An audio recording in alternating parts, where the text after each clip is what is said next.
The wizard studies में आप सभी लोगों का एक बार फिर से स्वागत है। पिछले क्लास से आगे बढ़ते हुए अगले अध्याय में बढ़ते हैं। राष्ट्रीय प्रतीक से फिर आगे बढ़ते हैं। चलिए देखते हैं।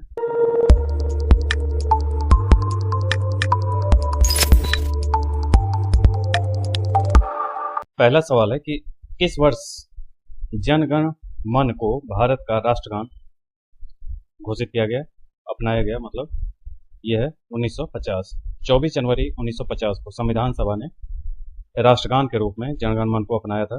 इसको गाने में 52 सेकंड का समय लगता है। राष्ट्रगान के गाने में 52 सेकंड। वही रिपीटेड क्वेश्चन है।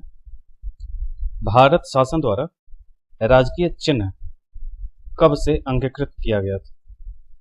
यह है 26 जनवरी 1950। राजकीय चिन्ह जो है वो 26 जनवरी 1950 को अंगीकृत किया गया। सिंह शीर्ष वाला राजकीय चिन्ह है। भारत की संविधान सभा ने राष्ट्रीय ध्वज को सर्वप्रथम कब स्वीकार किया? राष्ट्रीय ध्वज को संविधान सभा ने कब स्वीकार किया? 22 जुलाई 1947। ये भी महत्वपूर्ण डेट है। इसके सारे डेट महत्वपूर्ण आपको मिलेंगे। संविधान सभा के चौथे अधिवेशन में राष्ट्रीय ध्वज के बीच चक्र में 24 तीलियां हैं तथा राष्ट्रीय ध्वज की लंबाई चौड़ाई का अनुपात 3:2 है। अगला निम्नलिखित कथनों पर विचार कीजिए कि भारत की संविधान सभा ने राष्ट्रीय ध्वज का प्रारूप 22 जुलाई 1947 को अपनाया था। यहाँ भी देखें 22 जुलाई 1947 को राष्ट्रीय ध्वज स्वीकार किया गया था। ऊपर आया था, वही रिपीट हो रहा है। अगला तीलियां कितनी हैं? ऊपर देखें 24 तीलियां हैं, यहाँ 21 तीलियां दे रहा है। तो ये न अनुपात न तीलियां ये मैच नहीं कर रहे हैं, इसलिए आंसर बी होगा, केवल एक। 22 जुलाई 1947 डेट सही है। भारत की संविधान सभा ने निम्नलिखित में से किस तिथि को राष्ट्रीय ध्वज अपनाया? 22 जुलाई 1947। किस दिन स्वीकार किया गया? वही 22 जुलाई 1947 रिपीट हो रहा है। भारत का राष्ट्रीय पशु यह है बाघ, पैंथेरा टाइग्रिस। अगला है भारत का राष्ट्रीय पुष्प कौन सा है? तो यह कमल। इसका वैज्ञानिक नाम नेलंबो न्यूसिफेरा है। जो कमल का पुष्प है उसका वैज्ञानिक नाम नेलंबो न्यूसिफेरा। भारत का राष्ट्रीय पक्षी कौन? तो यह मोर। वैज्ञानिक नाम पावो क्रिस्टेटस। भारत का राष्ट्रीय वृक्ष बरगद है। राष्ट्रीय वृक्ष बरगद, राष्ट्रीय पुष्प कमल, राष्ट्रीय फल आम, राष्ट्रीय वाक्य सत्यमेव जयते, जो सारनाथ स्थित अशोक स्तंभ से लिया गया है। लिया नहीं गया है, लिया तो मुंडक उपनिषद से गया है, सत्यमेव जयते। अगला है कि भारतीय राष्ट्रीय ध्वज में चक्र किसका प्रतीक है? न्याय का। 24 तीलियां हैं। अगला है कि भारत के राष्ट्रीय ध्वज में आरों की संख्या, आरे मतलब तीलियां, यह है 24। राष्ट्रीय पंचांग के संबंध में कौन सा कथन सही है? ये ना तो एक ना दो, तो ये पढ़ने में डेट आप कंफ्यूज होंगे, सीधे पढ़ लें। ग्रेगोरियन कैलेंडर के साथ देश भर के लिए शक संवत पर आधारित राष्ट्रीय पंचांग, जिसका पहला महीना चैत्र है और वर्ष 365 दिन का होता है, 22 मार्च 1957 को अपनाया गया। 1957 को अपनाया गया। चैत्र का पहला दिन सामान्यतः 22 मार्च को और अधिवर्ष में 21 मार्च को पड़ता है। ये आपको हमेशा याद रहना चाहिए। अगला चैप्टर है राज्य और संघ राज्य क्षेत्र। इसमें देखें प्रश्न, इसमें अगर आप ये सारे डेट याद रखते हैं राज्यों के गठन का डेट, तो इसमें खास करके लास्ट वाले, यानी कि यहाँ सिक्किम से लेकर के लास्ट तक, ये ज़्यादा पूछे जाते हैं, तो इनको विशेष तौर पे याद रखिएगा। बाकी में तो थोड़े बहुत हैं, या तो पूरा रहना चाहिए, लेकिन कम से कम नीचे का आप ये मान सकते हैं कि 8-10 नीचे से अगर आपको याद है तो ये ज़्यादा पूछे जाते हैं। अगला है कि पहला संविधान में हमारे राष्ट्र का उल्लेख किस नाम से है? तो ये भारत तथा India. India that is Bharat, shall be union of states. तो ये भारत और इंडिया अभी हाल में विवाद का भी विषय था, क्या कहा जाए। संविधान के प्रथम अनुच्छेद के अनुसार भारत क्या है? राज्यों का संघ है। किस प्रावधान के अंतर्गत भारतीय संसद को नया राज्य बनाने का अधिकार है? अनुच्छेद 2। नए राज्य के गठन की शक्ति निहित है किसमें? संसद में। भारत के संविधान के अंतर्गत निम्नलिखित में से किसको राज्यों की सीमाओं को परिवर्तित करने की शक्ति प्राप्त है? तो यह है संसद को। अगला है कि एक राज्य को संघ में सम्मिलित करने और नए राज्य की स्थापना करने की कार्यपालिका शक्ति निम्नलिखित में से किसे प्राप्त है? ये संसद को। भारतीय संघ के अंतर्गत किसी राज्य को मिलाने का अधिकार, यह है संसद को। निम्नलिखित कथन में नए राज्यों के निर्माण के बारे में क्या सही नहीं है? इस प्रकार की विधि को अनुच्छेद 368 के प्रयोजन के लिए संविधान का संशोधन समझा जाएगा, ये सही नहीं है। तो इसमें देख लीजिए, नए राज्यों के निर्माण के लिए विधि हेतु 368 के तहत विशेष प्रक्रिया नहीं अपनाई जाती, अर्थात संसद के साधारण बहुमत से नए राज्यों का संसद साधारण बहुमत से नए राज्यों का निर्माण कर सकती है तथा संविधान के अनुच्छेद 4(2) के अनुसार इस प्रकार की विधि अनुच्छेद 368 के प्रयोजनों के लिए संविधान का संशोधन नहीं समझती है। ठीक, तो ये छोटे छोटे जो साधारण बहुमत वाले संशोधन है उसको संविधान का संशोधन नहीं माना जाता है। बाकी कैसा ही है, तो संसद विधि द्वारा नए राज्यों का निर्माण कर सकती है। इस प्रकार की विधि में संविधान की पहली अनुसूची और चौथी अनुसूची के संशोधन का प्रावधान होगा। और चौथा है कि इस प्रयोजन के लिए विधेयक संसद में तब तक पुनः स्थापित नहीं किया जा सकता जब तक उसे उस राज्य के विधानमंडल को निर्दिष्ट नहीं कर दिया गया है जिसके क्षेत्र सीमा और नाम पर उसका प्रभाव पड़ता है। ठीक, अगला सवाल है कि एक नया राज्य बनाने में संवैधानिक संशोधन के लिए कैसा बहुमत चाहिए? तो ये साधारण बहुमत है। अगला है कि भारत में नया राज्य सर्जित करने वाले विधेयक को पारित होना अनिवार्य है, कहाँ? संसद में साधारण बहुमत से। कथन है कि भारत संघ नहीं है, कारण है कि किसी भी राज्य का क्षेत्र सीमा नाम सहमति के बिना भी परिवर्तित करने की शक्ति संघीय संसद को प्राप्त है। ए गलत है, आर सही है, यानी कि कथन गलत है, कारण सही है। आगे देखें अगला सवाल, संवैधानिक प्रावधानों के अनुसार राज्यों की सीमाओं को बदलने के लिए किसकी सहमति आवश्यक है? राज्यों की नहीं। इसमें व्याख्या दी गई है कि संसद पर बाध्यकारी नहीं, राज्य विधानमंडल के विचार संसद पर बाध्यकारी नहीं है, अतः संसद बिना राज्यों की सहमति के भी ऐसा कर सकती। ठीक, इसलिए इसका ऑप्शन राज्य की नहीं वाला ऑप्शन सही है। निम्नलिखित में से कौन एक नए राज्यों के निर्माण के लिए संवैधानिक उपबंध नहीं है? ये नहीं है, तो एक राज्य संघ राज्य क्षेत्र शामिल कर सकेगा, ये नहीं है। नए राज्यों के निर्माण में किसी राज्य के क्षेत्र को बढ़ाकर, किसी राज्य के क्षेत्र को घटाकर, किसी राज्य का नाम परिवर्तन कर ये सब काम किया जा सकता है, लेकिन ये नहीं हो सकता। निम्नलिखित में से कौन सा संविधान के अनुच्छेद 3 के तहत संसद के एक कानून द्वारा संभव नहीं है? अनुच्छेद 3 के तहत संसद के एक कानून द्वारा संभव नहीं है नए राज्यों का प्रवेश। संविधान के अनुच्छेद 3 के तहत नए राज्यों के निर्माण, उनकी क्षेत्र सीमा और नाम में परिवर्तन का अधिकार भारतीय संसद में निहित है, जबकि अनुच्छेद 2 के तहत संसद विधि द्वारा भारतीय संघ में नए राज्यों का प्रवेश और उसकी स्थापना कर सकती है। ये 2 में दिया गया है, इसलिए 3 में ये नहीं रहेगा।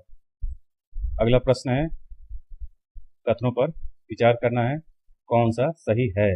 संविधान में यूनियन ऑफ स्टेट्स शब्द प्रयुक्त हुआ है क्योंकि भारतीय राज्यों को अलग होने का अधिकार नहीं है। दूसरा कथन है कि एस.के. धर आयोग ने राज्यों के पुनर्गठन हेतु भाषा के आधार की अपेक्षा प्रशासनिक सुविधा को वरीयता दी थी।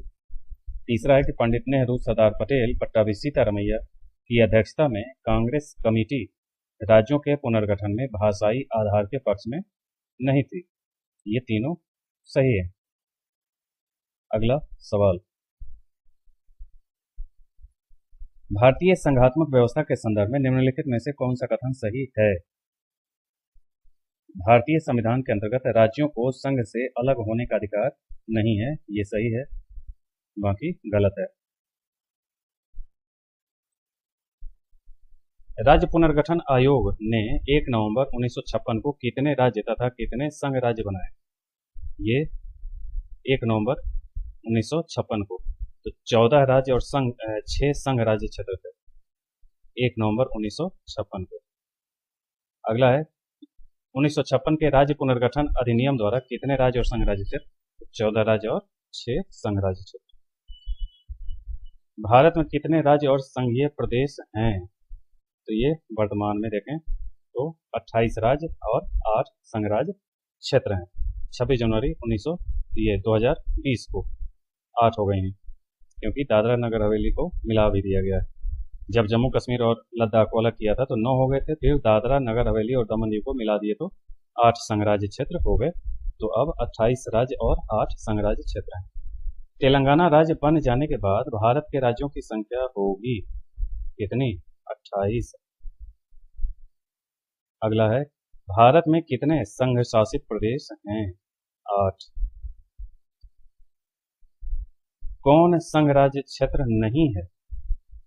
अंडमान निकोबार या दमन दीव या गोवा या पुदुचेरी? तो इसमें गोवा नहीं है। अगला है कि किस राज्य की राजधानी का नाम स्वतंत्रता प्राप्ति के बाद अभी तक नहीं बदला गया? स्वतंत्रता प्राप्ति के बाद आंध्र प्रदेश की राजधानी हैदराबाद का नाम अभी तक नहीं बदला गया, बाकी सबका बदल चुका है। मद्रास का नाम चेन्नई हो गया, कलकत्ता का नाम कोलकाता हो गया, त्रिवेंद्रम का नाम तिरुवनंतपुरम हो गया। ठीक, तो ये नाम बदल चुके हैं। दिल्ली है क्या एक केंद्र शासित प्रदेश? किस संविधान संशोधन द्वारा दिल्ली को राष्ट्रीय राजधानी क्षेत्र का दर्जा दिया गया? 69वां संविधान संशोधन 1991 द्वारा दिल्ली को संघ राज्य क्षेत्र की श्रेणी में कायम रखते हुए उसके लिए विधानसभा और मंत्रिपरिषद का उपबंध किया गया। और अनुच्छेद 239 का के तहत संघ राज्य क्षेत्र दिल्ली को एनसीआर का दर्जा दिया गया, राष्ट्रीय राजधानी क्षेत्र। अगला प्रश्न है कि भारत के संविधान के अनुच्छेद 240 के अंतर्गत कुछ संघ राज्य क्षेत्रों के लिए विनियम बनाने की राष्ट्रपति की शक्ति के संदर्भ में निम्न में से कौन सा युग्म सही सुमेलित नहीं है? तो ये 240 एक घ पुदुचेरी, यहाँ देखें 240 एक क अंडमान निकोबार द्वीप समूह है, 240 एक ख लक्षद्वीप, 240 एक ग दादरा नगर हवेली, घ दमन दीव है और अंगा है पुदुचेरी 240 वाले में। अगला सवाल, निम्नलिखित कथनों में से कौन सा एक गलत है? तो ये दादरा नगर हवेली वर्ष 1954 तक फ्रांसीसी उपनिवेश रहा है, ये गलत है। ये 1954 तक पुर्तगाली शासन के अधीन था, न कि फ्रांसीसी। ठीक, गोवा को 1987 में पूर्ण राज्य का दर्जा प्राप्त हुआ, ये सही है। दीव खंभात की खाड़ी में एक टापू द्वीप है। दमन और दीव को भारतीय संविधान के 56वें संविधान संशोधन द्वारा गोवा से अलग किया गया। अगला है कि सिक्किम भारत का एक राज्य बनाया गया था 35वें संविधान संशोधन के अंतर्गत। 35वां संविधान संशोधन 1974 द्वारा सिक्किम को भारत में संयुक्त राज्य के रूप में शामिल किया गया। 36वें संविधान संशोधन 1975 द्वारा सिक्किम को 22वां राज्य पूर्ण राज्य का दर्जा प्रदान किया गया, 22वां राज्य। और 36वां संविधान संशोधन 1975 दोनों याद रखें। निम्नलिखित संविधान संशोधनों में से किसके द्वारा सिक्किम को विधिवत भारत संघ के एक पूर्ण राज्य के रूप में सम्मिलित किया गया? 36वें। बिहार को काटकर एक पृथक वनांचल राज्य का बनना संभव है? ये सब बेकार के सवाल है, बीपीएससी का सवाल है। इसमें कोई राज्य बनाना संभव है कब? राज्य विधानसभा के कानून पारित करके, राज्यपाल द्वारा अध्यादेश पारित करके, संवैधानिक औपचारिकता को समाप्त करके, इनमें से कोई नहीं। तो ये पूछने का कोई मतलब नहीं। निम्नलिखित राज्यों के गठन पर विचार कीजिए तथा इन्हें कालानुक्रम में व्यवस्थित करिए। गोवा, तेलंगाना, झारखंड और हरियाणा। देखें, गोवा 1987, तेलंगाना 2 जून 2014, झारखंड 15 नवंबर 2000, हरियाणा 1 नवंबर 1966। तो ये डेट आपको याद करना ही होगा। अगला सवाल फिर से कालानुक्रम का है, इसमें सबको डेट वाइज दे दिया गया है। छत्तीसगढ़, अरुणाचल प्रदेश, झारखंड और सिक्किम को क्रम लगाना है। तो छत्तीसगढ़ 1 नवंबर 2000, अरुणाचल प्रदेश 1987 20 नवंबर। अगला झारखंड और सिक्किम है, तो सिक्किम 1975 16 मई और झारखंड 15 नवंबर 2000 को। ये डेट आपको सारे याद करने चाहिए। अगला सवाल है कि भारत संघ के संपूर्ण राज्य का दर्जा प्राप्त होने का क्रम, ये भी आपको डेट वाइज याद करना होगा। छत्तीसगढ़ राज्य स्वरूप में आया कब? 1 नवंबर 2000। उत्तराखंड की स्थापना कब हुई? 2000 में। निम्न राज्यों का सृजन वर्ष 1960 के बाद हुआ था। इन्हें उनके गठन के आरोही काल क्रमानुसार व्यवस्थित करें। हरियाणा, सिक्किम, मेघालय, नागालैंड। ये डेट आपको याद करने हैं। इन सारे में डेट वाइज ही क्रम लगाना होगा, इसलिए इसको क्वेश्चन कराने का कोई मतलब नहीं है। किस राज्य का गठन 1948 में हुआ? ये सब आपको हिमाचल प्रदेश है, ये 48 में प्रोविंस था। ये सब आपको डेट याद करने पड़ेंगे। कौन सा कथन असत्य है?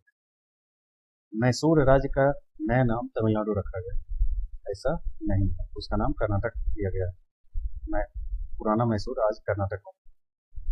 गोवा को दमन दीव से अलग किया गया। बम्बई राज्य गुजरात महाराष्ट्र विभाजित किया गया। हिमाचल प्रदेश पहले संघ शासित प्रदेश की सूची में था।